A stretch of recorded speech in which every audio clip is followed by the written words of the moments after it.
नमस्कार। आज हामी मानिसहरू सेयर मार्केटमा किन र कसरी छिर्दछन् भन्ने कुरामा चर्चा गर्न गइरहेका छौँ। यो धेरैभन्दा धेरै प्रतिफल पाउने आशाले गर्दा पनि मानिसहरू यो मार्केटमा छिर्ने गर्दछन्। यो मार्केट भनेको काम गरेर पैसा कमाउने ठाउँ होइन कि पैसा लगानी गरेर पैसा कमाउने ठाउँ हो। यो एउटा क्यापिटल मार्केट भएको कारणले गर्दा तपाईँसँग क्यापिटल र नलेज दुवै हुनुपर्दछ। तपाईँले फिजिकली रूपमा काम गरेर पैसा कमाउने ठाउँ चाहिँ होइन यो। 1 नम्बरमा छ लगानीको उचित प्रतिफल। लगानीको उचित प्रतिफलको लागि नै मानिसहरू सेयर मार्केटमा आउने गर्दछन्। कोही पनि आफ्नो पैसाको प्रतिफल ब्याङ्कले दिने प्रतिफलभन्दा बढी होस् भन्ने चाहन्छन्। फर इक्जाम्पल, हजुरहरूले ब्याङ्कमा 8% दरले त्यो पैसा राखिरहनु भएको छ र त्यो पनि विथआउट रिस्क। हजुरहरूले रिस्क कति बेला लिनुहुन्छ?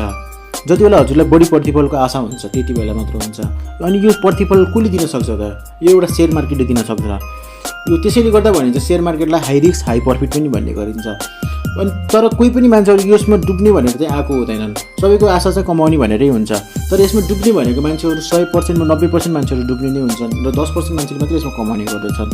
अनि यो एउटा क्यापिटल मार्केट भएको कारणले गर्दा तपाईँले यसमा पैसा भएर मात्र हुँदैन, तपाईँ पैसासँग तपाईँसँग यसमा नलेज पनि हुनुपर्ने हुन्छ।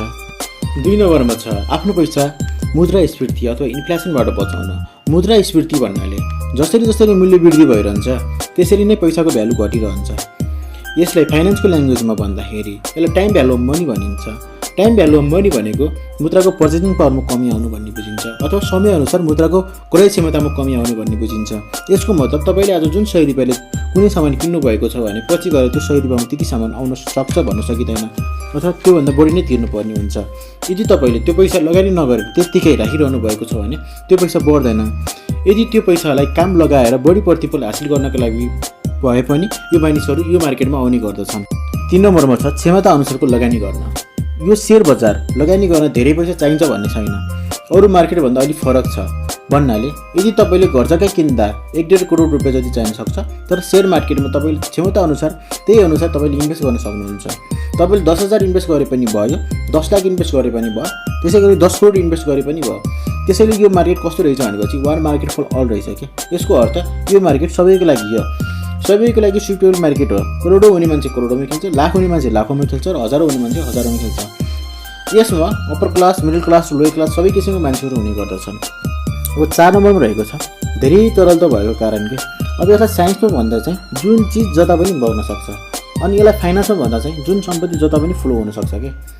अब यो सेयर एकदमै तरलताको वस्तु हो कि। तरलताको अर्थ यसलाई एकदमै छिटो क्यासमा कन्भर्ट गर्न सकिन्छ। त्यसले गर्दा यसलाई धेरै तरलता भएको पनि मार्केट मानिन्छ। फर इक्जाम्पल, हामीले क्यासले जे पनि छिटो किन्ने गर्न सक्दछौँ। यो क्यास जता पनि एक्सेप्टेड हुन्छ कि। यसले हामीले चाहेको जे पनि छिटो छिटो किन्न सक्दछौँ।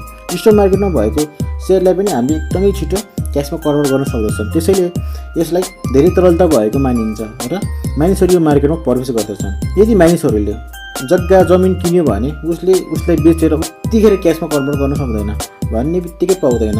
यदि पाइहाल्यो भने पनि मूल्य कम हुने गर्दछ। अब यो 5 नम्बरमा छ अरूको लैलैमा। यो मार्केट बुझेको हुँदैन, अरूले भनेको सुन्छ। वा सेयर बजारमा लगानी गर, मालामाल हुन्छ। फलानाले सेयर बजारमा लगानी गरेर घर किन्यो, गाडी किन्यो, अनेक प्रकारको हल्लाको भरमा उसले सेयर बजारमा आम फाल्छ। र यस्तै हल्लाको भरमा नेपालमा धेरै मान्छेहरूले सेयर बजारमा लगानी गरेका छन्। अब यो 6 नम्बरमा रहेको छ ब्याङ्कको कम ब्याजदर भएको कारण।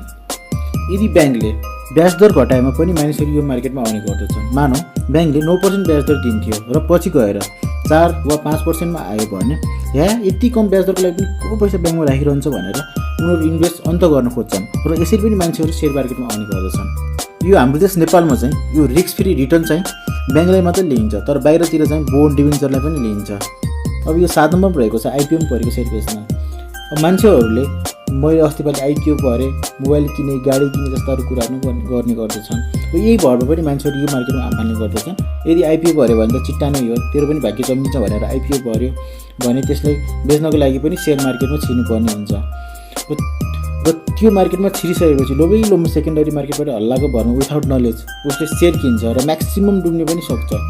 आइपिओ भनेको त 1 वे मात्र हो, किन्न मात्र मिल्छ। बेच्नको लागि त उसले सेकेन्डरी मार्केटमा हाम फाल्नु नै पर्छ। अब सेयरै बजार नदेखेको मान्छेले पनि सेयर बजारभित्र छिरेर आइपिओको कारणले गर्दाखेरि अरूको भरमा फेरि त्यहाँबाट पनि सेयर किन्ने गर्दछ र मान्छेहरू धेरै डुब्ने सम्भावना हुन्छ। यो 8 नम्बरमा रहेको छ गृहिणीहरूले दिउँसोको समय सदुपयोग गर्ने। अब अहिलेकै गृहिणीहरू अलिअलि भए पनि पढेको चाहिँ हुन्छन् र उनीहरूले घरमा त्यत्तिकै बसिरहनु भन्दा दिउँसोको समयमा के गर्ने त भनेर हल्लाको भरमा सेयर मार्केटमा पुग्दछन्। सेयर मार्केट खुल्ने भनेको नै 11 बजेदेखि 3 बजेसम्म हो। यो समयमा त्यत्तिकै बसिरहनु भन्दा केही गरेर बसौँ न त र काम गरेर पैसा कमाउन त भनेर यो मार्केटमा उनीहरू छिर्ने गर्दछन्। अब लास्टमा हामी अब के सेयर मार्केटबाट रिटर्न मात्र हुन्छ त यो कुरालाई बुझौँ। सेयर मार्केटबाट रिटर्न नै हुन्छ भने चाहिँ ग्यारेन्टी कसैले दिन सक्दैन, न वारेन बफेटले नै दिन सक्छन्। यो मार्केट एउटा रिस्की मार्केट हो भनेर बुझ्नु पर्यो हजुरहरूले। यसमा हाई रिस्क र हाई प्रफिट दुवै हुनसक्छ। सबैभन्दा पहिले प्रतिफल भर्सेस जोखिमलाई बुझौँ। अब नाफा हुन सक्ने चान्सलाई चाहिँ के भनिन्छ भनेपछि प्रतिफल भन्न सकिन्छ र घाटा हुन सक्ने चान्सलाई चाहिँ के भन्न सकिन्छ भने जोखिम भन्न सकिन्छ। आजको भिडियो यति नै। यदि यस्तै गरेर तपाईँहरूलाई अरू भिडियो चाहिएको छ भनेपछि मलाई लाइक, कमेन्ट र सब्सक्राइब गर्न सक्नुहुन्छ। यदि तपाईँहरूले लगानी किन गर्ने जस्तो विषयहरूको बारेमा भिडियो हेर्नु छ भनेपछि लेफ्ट साइडमा भएको भिडियोमा क्लिक गरेर हेर्न सक्नुहुन्छ।